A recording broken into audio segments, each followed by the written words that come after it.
Chizuk from the Parsha, Erev Shabbos, Kodesh Parsha, Shlach. In this week's Parsha, the Torah tells us the mitzvah of tzitzis.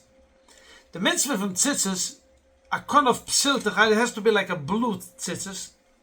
Although today we are all going, most of us will go white, but those who go blue, why blue? So Chazal tell us, because the blue color looks like the ocean, and the ocean looks like the rakia, the Shemayim, sky, the Himmel.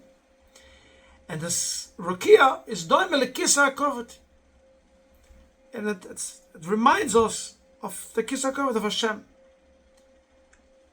Therefore, we look at the psilt chaylis, we look at the blue tzitzis. It reminds us, you should remember as kol mitzvahs Hashem. If you're going to look at the tzitzis, you're going to remember all the mitzvahs of Hashem, because you're going to remind yourself of the kisa kovet. And I had a very good question. Wouldn't it rather be red? Remind us of fire, of Gehenna? But no. The Torah wants us to know how close we are to HaKadosh Baruch Hu. Let's give us a nice moshel, a nice parable. A mother camel and a baby camel once had a conversation, and the baby camel said, "Mommy, why do we have like a big hunchback?"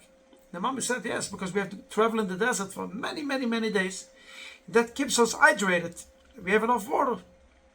Oh, that's very nice. A couple of minutes later, the baby asked the mother, "Mother, why do we have such a big, and the bottom of our feet is very big?" So the mother says, very simple, why?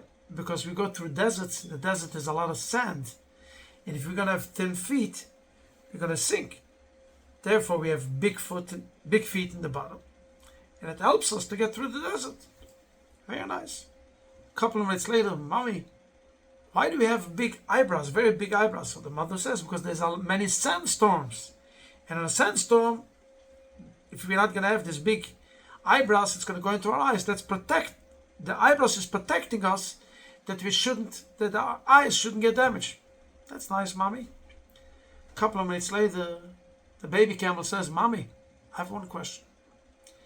If we have a hunchback and we have big feet and we have long eyebrows, to protect us in the desert, what are we doing in the zoo? What are we doing in the Bronx Zoo or in San Diego? What are we doing here?" That is the lesson. The Torah doesn't want to threaten us. The Torah wants us to remember that we are a chaylik elokayim. We are so close to Hashem's Baruch.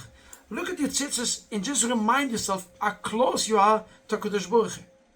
And that's why the Torah wants us to wear tchailis, because the Torah wants us to remind ourselves, you are a chaylik elokayim amal. Even if you sinned, elokayim neshomosh and asat to be to'irui. We have our neshama is Torah, our neshama is pure. And that is exactly why the Parsha of Tzitzit is finishing with Yetzias Mitzrayim. Why with Yetzias Mitzrayim? How does it come in Yetzias Mitzrayim? Because if you fail, if you fall, and you sinned, and you're going to come to a matzav now, you're going to say, "Oh, I'm lost anyways. I'm finished anyways. HaKadosh Baruch Hu doesn't need me anymore." So HaKadosh Baruch Hu reminds you, you were in Mitzrayim. In Mitzrayim you were in Shfala Madrege. You were in Memtes Sharatim. And I took you out from Mitzrayim, and just a couple of weeks later you were bought Matan Torah, and you were Mekabel the Torah from HaKadosh Baruch Hu. Even if you fell once, twice, 3 times, no matter how many times, pick yourself up, remember, Ani Hashem Elokeichem asher tzayis eschem et Mitzrayim. You could become close to HaKadosh Baruch Hu in no time. Just look at your tzitzis, or look at how close you could become to HaKadosh Baruch Hu. Tchailis doimel orakia, a gittin Shabbos.